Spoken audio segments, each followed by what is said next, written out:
Hello, my name is Mike Skinner. I am a faculty member of the Healthcare Studies program at Hudson University in Bangor, Maine.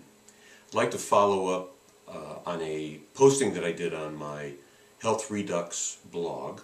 The posting that was done on January 23rd talked about how we might benefit in discussions about healthcare, the complexity of healthcare, if we were able to identify the model that we're using to discuss it. Now, I do this with my students, my undergraduate students. I give them a single sheet of paper at the beginning of the semester which has about a dozen visual representations of models that one could use to understand and describe and talk about phenomena in healthcare. For example, some of these could be some financial models, like looking at market segmentation. One could be looking at economic models like laws of supply and demand, healthcare production function. One could be looking at system archetype issues like tragedy of the commons. By the end of the semester, all the students will understand the basic concepts and then the underpinnings of these models, and they'll use them and describe through those models the particular issue of healthcare that they want to talk about. Now, once we leave academia with all of its incentives to think broadly and critically, we end up, unfortunately, taking on much of the perspective of perhaps our employer. Our horizon shrinks, and so we end up not talking about models anymore.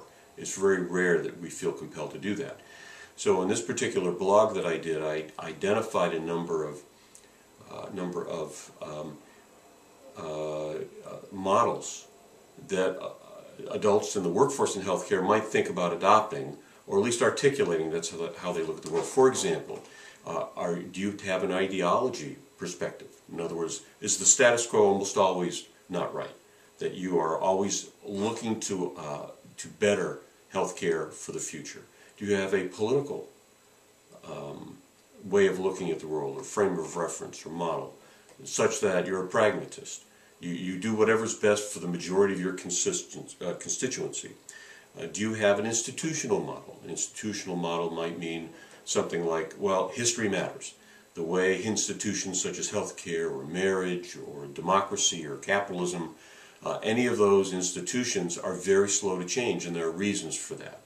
And that also includes terminology like being locked in or pathway dependent, or history matters. That's the institutionalist view.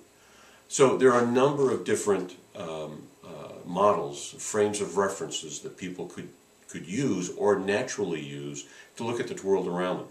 So my suggestion in this particular blog and in this video is for any of you who have an interest in complex healthcare systems, is to think about the model that you traditionally might use to look at the world.